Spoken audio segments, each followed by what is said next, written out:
The question that I have is, could you discuss how to handle the consolidation due to water table drop?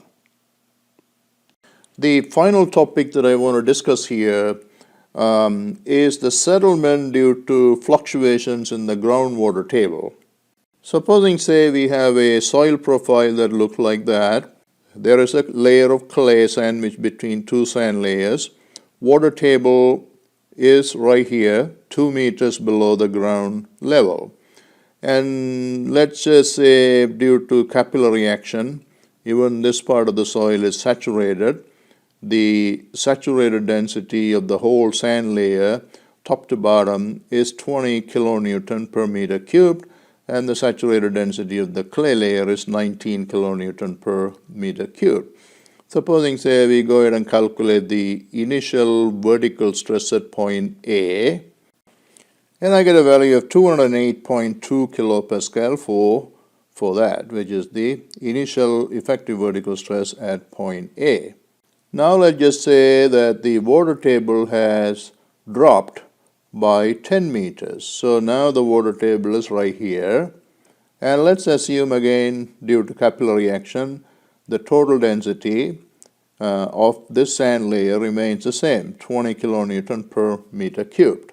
Now let's go ahead and calculate the vertical effective stress at the midpoint of the clay layer.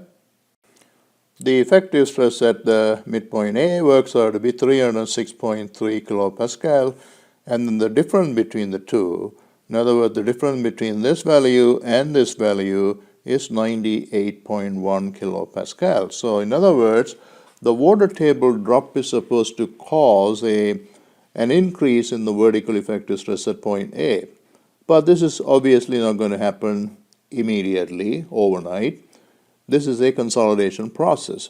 So the vertical effective stress at A has been increased by the water table drop, but that's going to now initiate a consolidation process in the clay layer, and whatever the time that it will take for the primary consolidation to be over is how long it's going to take for the effective stress to increase at that point by this much.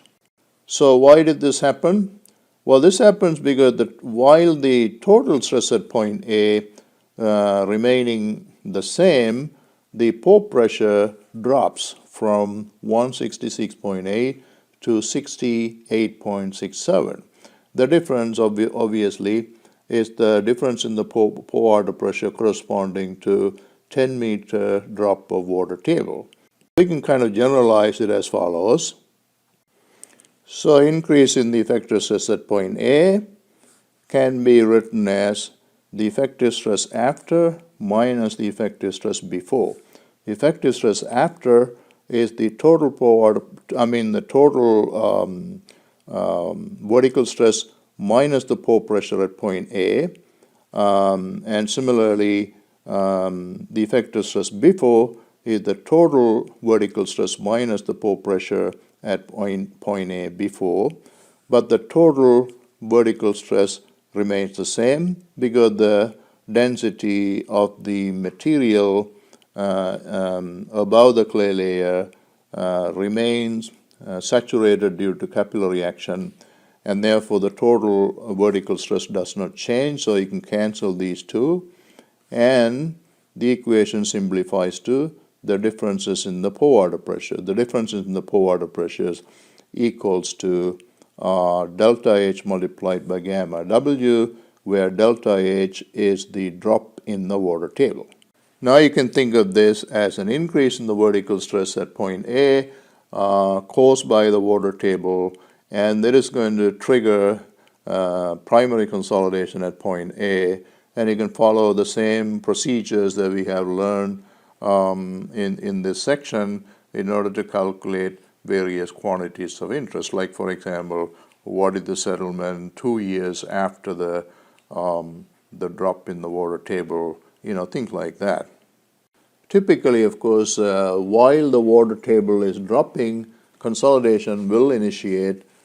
Typically, the drop in water table is not going to take place overnight, and that itself might take maybe a year or something like that. And then during that part, the consolidation had already begun. So there are two time-dependent processes that are running parallel to each other, which is the increase in the vertical stress and the consolidation. So you have to consider both of these simultaneously in order to evaluate the consolidation or consolidation settlement at any given point more accurately. So this is kind of beyond the scope of this course, and I'm not going to get into that here. Say these are the properties of the clay layer. Coefficient of volume change is 0.001 per kilopascal, and the coefficient of consolidation is 5 times 10 to the minus 4 centimeters squared per second. We want to calculate the ultimate settlement of the ground surface due to the drop in water table by 10 meters and the time that it would take for 50% of the consolidation to take place, little t50. Since m sub v is given, we will use this formula for calculating the ultimate settlement. In this formula, the change in the vertical stress equals the change in the pore water pressure due to the water table drop, which is 9.81 multiplied by 10, 9.81. Obviously, is the unit weight of water. 10 is the drop in water table.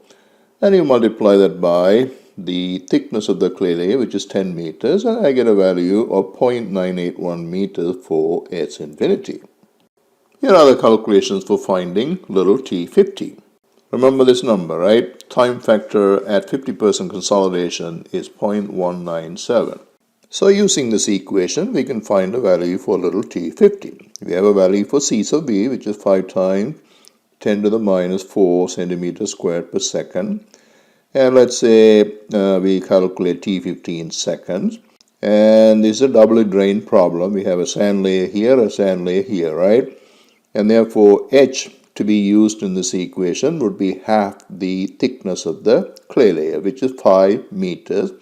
But you want to convert that into centimeters to be consistent with the units we are using for c sub v. So you multiply that by 100 and then square it, right?